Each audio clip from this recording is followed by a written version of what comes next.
Bonsoir, bonsoir à toutes et à tous. Bienvenue sur ce live, pour, se sortir de la dépression. J'espère que vous allez bien ce soir. Je vous laisse rejoindre la salle de réunion. Je suis très heureuse de vous retrouver pour ce webinaire dans lequel vous pouvez me poser vos questions en direct. Mettez-moi dans les commentaires, où vous êtes, d'où vous vous connectez, de façon à ce qu'on puisse, se connaître un petit peu plus.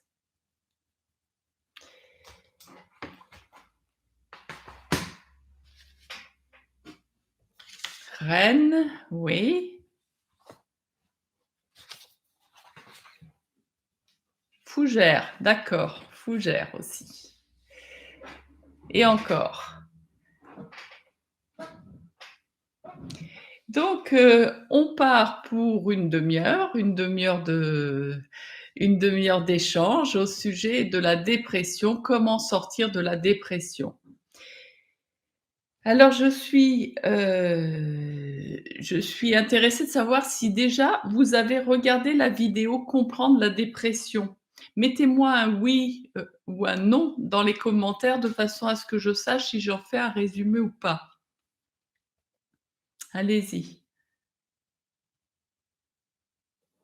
Je vois quelques noms. Bon, bah, dans ce cas-là, je vais prendre le temps de me présenter pour ceux qui ne me connaîtraient pas encore déjà. Je m'appelle Isabelle Ganon et je suis coach alimentaire en cuisine énergie. J'accompagne les personnes qui souhaitent en finir avec des douleurs récurrentes, la dépression ou encore des troubles digestifs divers allant des maux de ventre aux problèmes de poids et jusqu'aux problèmes hormonaux. Donc, j'espère que vous allez bien et que, vous avez passé une bonne soirée, que vous avez bien mangé et qu'on va pouvoir partir sur ce webinaire. Alors, si j'ai choisi de vous parler de la dépression ce mois-ci, c'est qu'il s'est trouvé que dans ma clientèle, depuis le printemps, la majorité des personnes venaient me voir pour des causes de dépression. Alors, c'est vrai que le confinement a beaucoup joué dans tout ça puisque des projets se sont arrêtés, des personnes ont perdu pied dans l'isolement qui s'en est suivi et puis ce manque de perspective à long terme.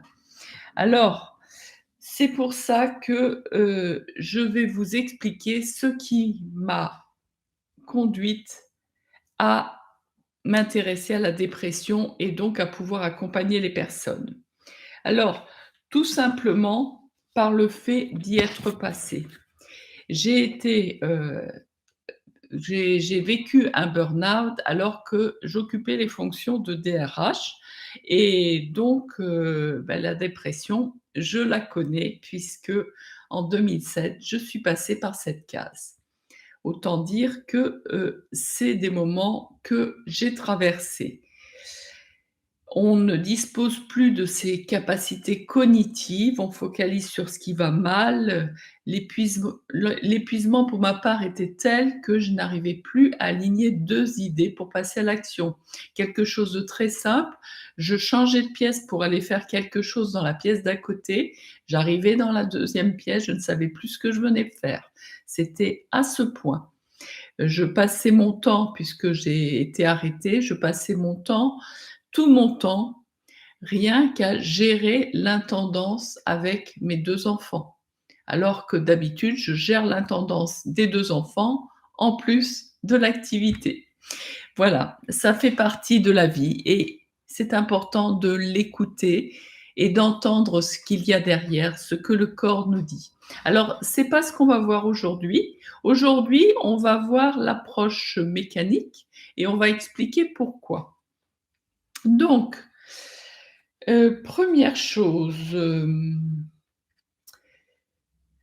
alors je vois un commentaire: «Comment je m'en suis tirée?» En fait, Je m'en suis sortie par, diverses approches, à la fois par la libération de la parole, à la fois par la décontraction, hein, le lâcher prise. J'ai beaucoup médité, c'est là que j'ai commencé vraiment à méditer tous les jours et puis, à des méthodes psychocorporelles de lâcher prise.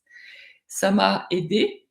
C'est là que je me suis formée à tout ce qui est, neurosciences pour comprendre ce qui se passe, dans le cerveau humain et aujourd'hui, ça fait partie de mes outils, notamment, l'approche neurocognitive et comportementale qui permet de voir quand on est en train de jouer un rôle qui n'est pas sa vraie personnalité et qui nous amène bien évidemment à nous épuiser. Alors tout ça, ça m'a aidée, mais j'ai vraiment passé le cap, j'ai vraiment changé et remonté mon énergie quand j'ai changé mon alimentation. Donc vous voyez, c'est pour ça qu'aujourd'hui, je m'aperçois que pour toutes les problématiques de vie, toutes les problématiques d'emploi, toutes les problématiques relationnelles et les problématiques bien sûr physiques, l'alimentation joue un rôle capital. C'est le carburant qu'on met dans notre corps. Donc si le carburant n'est pas adapté au corps, autant dire que pour prendre une direction, ce sera difficile. Donc on peut passer sa vie à chercher la direction qu'on doit prendre, mais si la voiture n'avance pas, ça sert pas à grand chose. Donc voilà, c'est pour ça que j'insiste beaucoup sur, la cuisine, sur l'énergie de l'alimentation et c'est pour ça que je suis passée des ressources humaines au coaching alimentaire. Alors, je prends mes notes, comment oui, je voulais savoir, vous, est-ce que vous avez vécu une baisse énergétique soudaine? Allez-y, dites-moi. Oui. Alors, il y a une personne qui me dit: «D'un seul coup, je peux plus avancer et je sais pas d'où ça vient. Je suis encombrée par mes idées». OK. Oui, ça, c'est tout à fait une manifestation de la dépression. C'est-à-dire qu'on n'arrive plus à piloter sa machine, quoi. C'est comme si on avait perdu le GPS intérieur et c'est pour ça qu'avec l'alimentation, on peut le retrouver en grande partie. Mais pas que. Alors, seulement sans l'alimentation, on ne le retrouve jamais. Alors, qu'est-ce qu'il y a?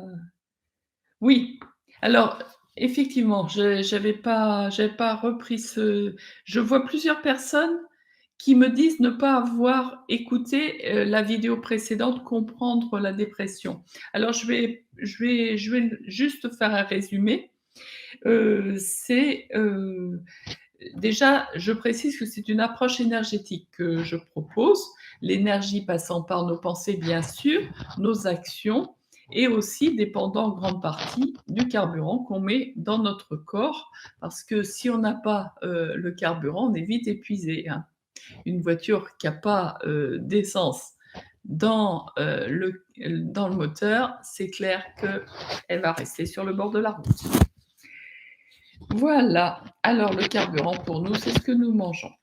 Alors dans la première vidéo, j'explique qu'à l'origine de toute dépression, en fait, il y a un désamour de soi qui est lié à un sentiment d'être, de ne pas être assez bon, de ne pas, pouvoir atteindre son objectif. C'est pour ça que le confinement a été pour beaucoup dans les dépressions puisque, d'un seul coup, beaucoup de projets de vie se sont arrêtés et les personnes y mettaient toute leur énergie. Là, comme ça s'arrête, elles ont assimilé le fait de ne pas pouvoir atteindre un objectif avec le fait d'être inutile et de ne pas être digne d'amour. Voilà. Alors, j'explique aussi que, une personne sensible a plus de disposition à évoluer qu'une autre personne. Les personnes ultrasensibles, celles qui justement vont être plus facilement, brinque-ballées et bousculées par ce qui arrive. Ce sont des personnes ultra perceptives et il y a un moment donné où le fait de percevoir les choses va leur faire des choix qui, vont un peu les marginaliser ou les exposer à un jugement. «Tu fais pas comme tout le monde, je comprends pas ce que tu fais» et cetera et donc pour éviter de ce désamour, ce rejet, lié au jugement, elles préfèrent, ne plus faire, colmater leur ultrasensibilité, ne pas l'exprimer et essayer de faire comme tout le monde, mais c'est un jeu. C'est quand on endosse un costume qui n'est pas le sien, c'est comme quand on endosse une personnalité qui n'est pas la sienne. On est en tension permanente, ça génère du stress et donc ça nous épuise. Donc voilà. J'ai aussi exprimé le fait que les projets peuvent s'arrêter suite à une rupture sentimentale, un deuil, un déménagement, un licenciement, ou même la retraite ou simplement, le fait de voir les enfants sortir du nid. Tout ça peut bousculer une personne dans sa dynamique de vie. Alors, que dire? Oui, alors je voulais savoir, est-ce que, vous, les internautes, vous avez, tous ceux qui m'écoutaient là, vous avez vous-même connu une phase dépressive, un burn-out, alors, je vois. Adeline, oui, une BDA. Oui, alors une BDA, une bouffée délirante aiguë. Alors en psychiatrie, on a tendance à mettre, des termes sur, certains comportements. Ça, ça ça met une étiquette. Mais dites-vous bien que quel que soit ce qu'on fait, on n'est pas linéaire dans notre vie, on peut passer par plusieurs étapes et c'est pas pour ça que, un instant de notre vie va déterminer le reste de nos jours, hein. Donc, aujourd'hui, vous allez dans n'importe quel hôpital psychiatrique ou chez n'importe quel psy, la moitié de les des personnes, hospitalisées ou la moitié, des patients, disent avoir fait une bouffée délirante aiguë, hein. Alors, le délire, à un moment donné, ça faisait très, très peur. On voyait des gens qui criaient tout le temps et cetera. Aujourd'hui, bien évidemment qu'on a des techniques pour, limiter cela, pour, ramener les personnes au calme en quelque sorte, puisque à un moment donné, le stress est tellement fort que, la personne n'arrive plus à, faire face à sa vie. Alors, oui, il y a une autre personne qui me dit qu'elle a fait un burn-out. Oui, Stéphane a fait un burn-out, oui, et il continue à travailler. Alors, Stéphane, vous n'avez pas accepté de vous faire arrêter, c'est votre choix. Ça peut être intéressant de voir pourquoi vous ne vous arrêtez pas. Et si vous remontez pas en énergie, c'est important de se poser la question. À l'occasion, vous pourrez m'appeler, à un moment et puis on pourra, heu, en parler un petit peu si vous voulez. Alors il y a Rosanne aussi qui me met que depuis son adolescence, elle est toujours en dépression. OK. Elle est toujours en dépression et rien n'y fait. Ni la psychanalyse, ni, toutes les approches diverses, OK, ni les antidépresseurs, bien évidemment, puisque les antidépresseurs, ne nous donnent plus accès à la foultitude d'informations stressantes, puisque ça désactive notre émotion donc on est on est moins malheureux, mais on n'a plus accès au bonheur non plus, donc on n'a plus accès au plaisir, hein. On n'a plus accès au déplaisir, on n'a plus accès au plaisir, donc la vie est un petit peu taciturne. Mais comment d'ailleurs, j'ai fait un article, sur, les effets secondaires des antidépresseurs sur, mon site, hein, cuisineenergie.com et vous pouvez, très bien, consulter. Dans le blog, vous avez un certain nombre d'éléments et notamment des recettes pour commencer à, commencer par vous-même une remontée en énergie. Alors, pour reprendre la synthèse de la vidéo «Comprendre la dépression», oui, je montre qu'une personne qui, ne se sent plus digne d'intérêt, a du mal à s'intéresser aux autres et ça crée de l'isolement. Alors, à votre avis, quelle est la peur qui se cache derrière tout ça? Qu'est-ce qui se cache derrière? La peur de l'abandon, oui, oui, tout à fait. Le rejet, bah oui, on a vu avec le jugement. Et puis, alors, Stéphane me met l'humiliation. Oui, oui, oui, tout à fait, l'humiliation, c'est clair. En fait, toutes les blessures de l'âme dont parle Lise Bourbeau, sont concernées, bien évidemment. La peur de ne pas être aimé, tout à fait, la peur de ne pas être aimé. Oui, oui, Julie, c'est tout à fait ça. C'est important de voir que notre plus grande peur est celle de ne pas être aimé, parce que nous assimilons cela à un danger. Le danger d'être rejeté du groupe, sachant que depuis les temps préhistoriques, nous devons notre survie au fait d'avoir su nous organiser en groupe, hein, pour affronter les dangers et cetera et puis, ne serait-ce que pour se reproduire. Une personne seule ne peut pas se reproduire, donc elle est vouée à la mort et en fait, c'est la peur atavique de la mort qui, nous conduit à ce mal-être, hein. C'est, la dépression, en fait, a sous derrière la dépression sous-tend une peur, viscérale de la mort. Donc c'est pour ça que ça peut être très intéressant et même je vous le conseille d'aller investiguer qu'est-ce qui quel qu'est-ce qui, vous à quoi ça vous ramène, jusqu'à cette peur de la mort? Parce que pour qu'un fait de vie comme ça, d'un seul coup, vous ramène à cette peur de la mort, c'est qu'il y a quelque chose derrière. Alors, la peur de la solitude, oui, le fait d'être rejeté, tout ça nous conduit à la peur de mourir et nous donne le sentiment d'impuissance face à la vie. Parce que bien évidemment, si on est seul, même pour, dans le travail, dans les moments difficiles, on a toujours le soutien d'amis, le soutien de la famille, le soutien des collègues. C'est comme ça qu'on se sort de nos petites ch'touilles, de la vie, quotidienne et puis c'est aussi, comme ça, grâce notamment au soutien familial qui a été, très fort et qui s'est, raffermi dans beaucoup de familles, lors de ces confinements, l'isolement a été mieux vécu. On a vu les enfants, débarquer chez les parents, notamment quand ceux-ci vivaient à la campagne et que les enfants vivent en grande ville.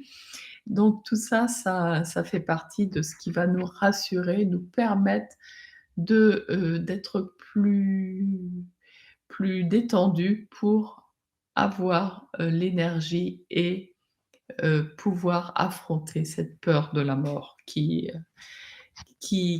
passe, régulièrement dans notre cerveau, faut pas se leurrer. Alors donc ça, c'était pour résumer la première vidéo, comment comprendre la dépression.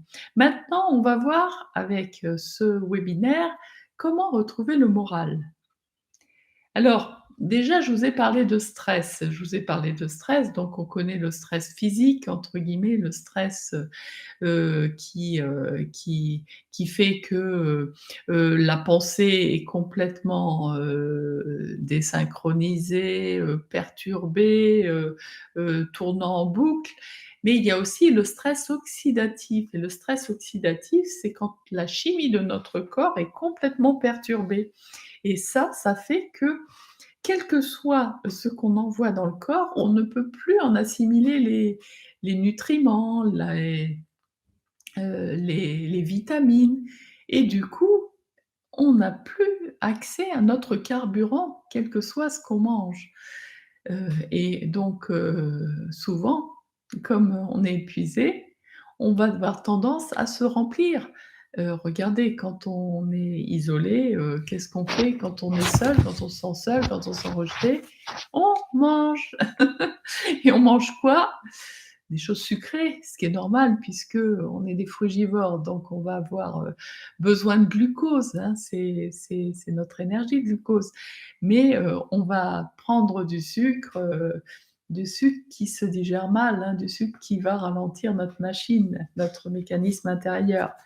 Alors je voulais vous attirer votre attention sur le fait que les pensées, notre manière de penser la vie est 400 fois plus oxydant que, l'alimentation que nous allons prendre. C'est-à-dire que même la malbouffe est moins nuisible que des pensées négatives. Alors autant dire qu'une personne dépressive qui voit tout, ce qui est négatif, qui va amplifier le tout petit truc qui va être encline à développer du stress oxydatif, donc à perturber sa chimie intérieure.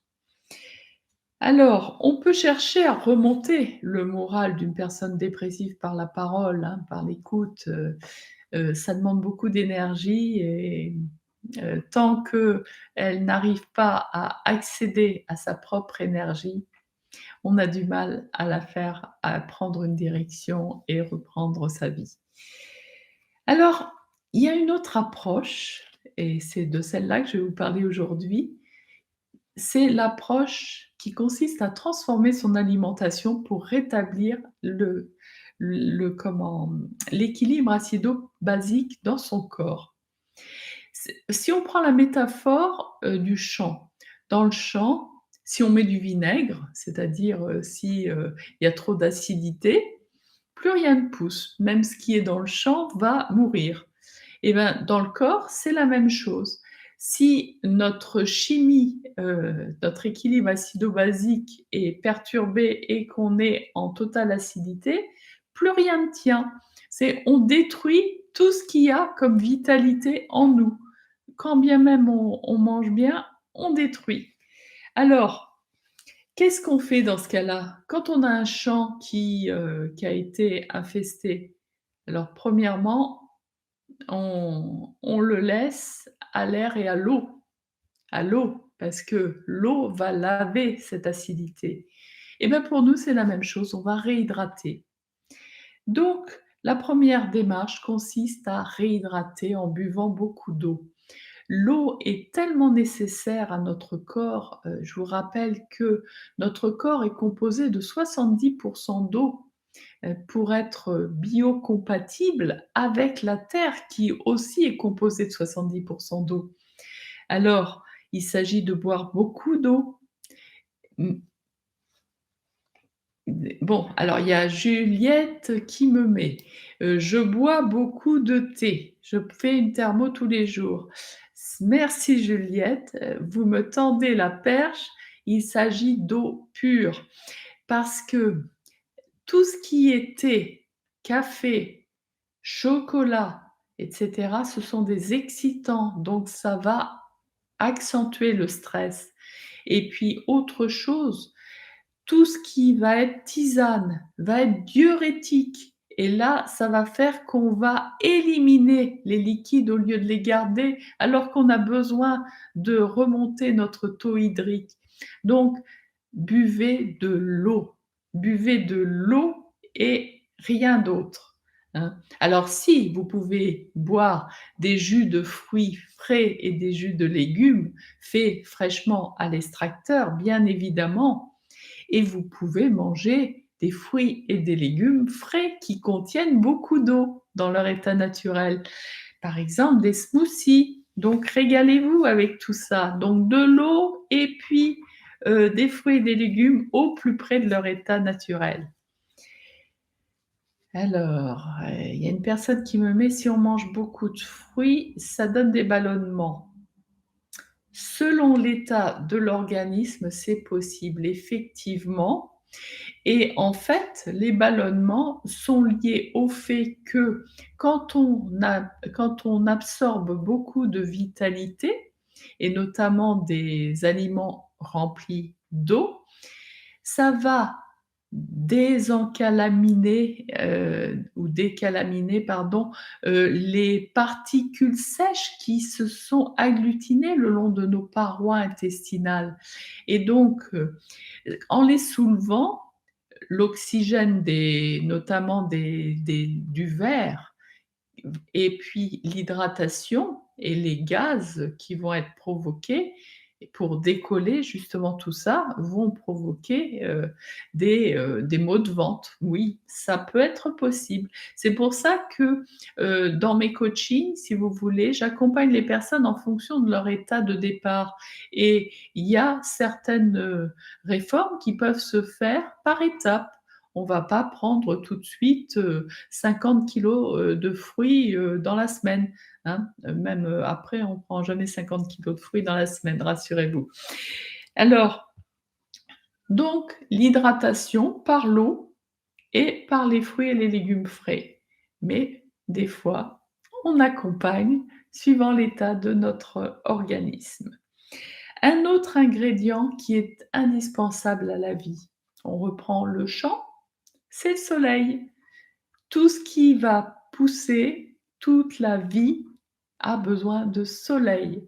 Regardez un petit peu comment on est pessimiste, notamment en novembre où on a très peu de soleil. Alors, vraiment, si vous ne pouvez pas bouger, vous vous mettez au soleil dans un siège. À votre fenêtre, si vous n'avez pas de balcon, sur votre balcon si vous en avez un, et au mieux, vous sortez dès qu'il y a un rayon de soleil et quand bien même il n'y a pas de rayon de soleil, vous sortez parce que derrière les nuages, il y a le soleil et ça va vous apporter toutes les vitamines nécessaires, notamment la vitamine D qui va fixer le calcium nécessaire à la remontée, je dis le calcium, la vitamine C, pardon, nécessaire à la remontée, à la à à la remontée de votre équilibre, basique. La Tout ce qui est vitamine C, c'est un antioxydant très, très puissant. Donc manger des fruits gorgés de vitamine C, bien évidemment, notamment les petites baies, hein. Pensez, en ce moment, vous allez au mur, vous pouvez, prendre des framboises, des myrtilles sauvages, très, très bon. On en trouve en surgelé un peu partout, y compris, dans les grandes surfaces. Donc vous voyez, il y a tout autour de nous et puis prenez des fruits gorgés de soleil, donc les fruits tropicaux, la banane avec tous les minéraux, les nutriments qu'il y a dans la banane, toutes les vitamines. Allez-y, la banane, vous pouvez en manger autant comme autant. Alors, le troisième élément dont nous avons besoin pour remonter notre énergie, c'est le glucose. Je vous rappelle que nous sommes des frugivores et que des frugivores se nourrissent de glucose. C'est pour ça qu'on est attiré par le sucre et c'est normal. Donc mangeons sucré. Mangeons sucré, du sucre qui s'assimile, du sucre des fruits. Donc allez-y, vous mélangez les fruits, les légumes, vous mangez sucré, sucré, sucré. Alors bien sûr, vous rajoutez pas de sucre dedans parce que le sucre est un excitant. Le sucre est une drogue qui va complètement, déstabiliser le système nerveux. On connaît, l'hyperactivité des enfants qui mangent beaucoup de bonbons, par exemple. Ben voilà, donc prenez des fruits et des légumes et surtout des fruits sucrés. Allez-y, en ce moment, on a des bananes, des mangues, des papayes qui est sur nos étals, et des ananas. L'ananas qui, comme le citron, va nettoyer l'organisme. Donc allez-y, faites-vous plaisir et puis mangez des fruits secs que vous allez, réhydrater, les mangues séchées, les raisins secs, les pruneaux, mettez les pruneaux dans l'eau et puis vous mangez, tout ce qui vous fait plaisir. Allez-y et mettez de l'eau avec pour retrouver justement, remettre de la vie et c'est beaucoup plus agréable à manger. Voilà, alors vous verrez qu'en mangeant comme ça, quelles que soient les quantités que vous mangez, et vous pourrez manger tout le sucre que vous voulez, vous grossirez pas, au contraire. Et progressivement, vous verrez votre stress diminuer et vous arrêterez de renforcer vos idées négatives. Voilà. Alors Juliette qui me met toujours, oui apparemment il y a des gros problèmes digestifs pour vous Juliette, que les fruits manger beaucoup de fruits frais et de légumes frais provoque la diarrhée. Oui, bien sûr, les ballonnements et la diarrhée et la diarrhée, c'est pas un signe de maladie. Aujourd'hui, la diarrhée est devenue un symptôme de dysfonctionnement. La diarrhée, c'est comme la fièvre, c'est un phénomène de nettoyage du corps. Alors bien évidemment, si, on a une diarrhée persistante qui va, nous déshydrater, nous dévitaliser, ça va pas. Mais si on évacue, ce que l'on mange de façon plus molle, c'est tout à fait normal. Et si vous allez à la selle plusieurs fois par jour en changeant de régime alimentaire, c'est tout à fait normal. Ce qui est pas normal, c'est d'y aller même pas une fois par jour et c'est déjà pathologique d'y aller une seule fois par jour. Donc voilà, on mange plusieurs repas, on doit aller à la selle autant de repas que l'on mange. Voilà. Donc si vous mangez beaucoup de fruits, au bout d'un moment, vous allez voir que vous retrouvez des selles moulées, même si vous mangez pas, de pain, de riz et cetera et vous aurez beaucoup moins de risques de diarrhée en mangeant uniquement des fruits et des légumes frais qu'en mettant, des graisses avec des féculents, avec, plein d'autres choses quoi, hein. Voilà. Enfin, on va pas faire, ici, des cas particuliers, mais voyez le principe, que le principe, c'est de remettre de la vie dans le corps. Voilà, alors, autre avantage quand on, mange des légumes et des fruits remplis d'eau au plus près de leur état naturel. Lorsqu'on mange du vivant, nous bénéficions de l'information du vivant. Le vivant est évolutif, le vivant nous donne accès au vivant. Nous-mêmes, quand nous sommes remplis de vitalité, eh ben, nous allons avoir un système nerveux qui va se déployer, qui va déployer des antennes qui vont accéder à l'information environnante. Je vois mes mains, roses, j'ai tué personne, c'est de la betterave.